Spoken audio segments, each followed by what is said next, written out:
Friends, আশা করি তোমরা ভালো আছো, আমরাও ভালো আছি। আর দেখতে পাচ্ছ এখানে কাঁচা টমেটো নিয়ে নিয়েছি। আজকে কাঁচা টমেটোর চচ্চড়ি করব। তাহলে দেখতে থাকো আমি কিভাবে এই চচ্চড়িটা বানাবো। আমি সর্ষে আর শুকনো লঙ্কা ফোড়ন দিলাম। ফোড়ন দিয়ে আলুটা ছেড়ে দিলাম, পাতলা পাতলা করে আলু কেটে নিয়েছি। আর তোমরা যদি এই টমেটোর চচ্চড়িটা না খেয়ে থাকো, একবার বাড়িতে ট্রাই করে দেখো, দেখবে আর গরম গরম ভাতের সাথে হেভি লাগবে। আলুটা দেখো নরম হয়ে গেছে।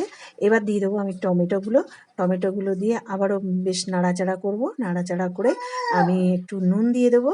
নুন দিয়ে একটু ঢাকা দিয়ে রেখে দেবো, তাহলে টমেটোগুলো কিন্তু সিদ্ধ হয়ে যাবে। আর এখানে কিন্তু জল ব্যবহার করিনি আমি। আর এই চচ্চড়িতে জল দিতেও লাগে না। আর উপর থেকে ভাজা ভাজা হয়ে গেছে, যেই দেখলাম নরম হয়ে গেছে, সর্ষে পাউডার দিয়ে দিলাম। দিয়ে একটু নুন, হলুদ আর একটু লাল লঙ্কার গুঁড়ো দিলাম। একটু ঝাল ঝালও হবে, ঝাল ঝাল না হলে ভালো লাগবে না এই চচ্চড়িটা। আবারও আমি একটু নামানোর সময় আমি একটু চিনি দেবো। চিনি দিয়ে এবার গ্যাসটা সিম করে আমি বেশ হতে দেবো।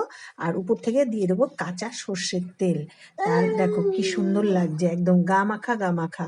এবার উপর থেকে দেখো আমি একটু দিয়ে দিয়ে নামিয়ে নিলেই রেডি কাঁচা টমেটোর চচ্চড়ি। আর বানালাম হচ্ছে সাথে আমের চাটনি। আমগুলোকে নুন হলুদ দিয়ে আমি একটু ভাপ দিয়ে নিয়েছি। নিয়ে একটু এবার কড়াইতে সর্ষে ফোড়ন দিলাম। দিয়ে একটু এবার আমগুলো ছেড়ে দিলাম। আমগুলো ছেড়ে দিয়ে নাড়াচাড়া করে সামান্য একটুখানি জল দিয়ে দেবো।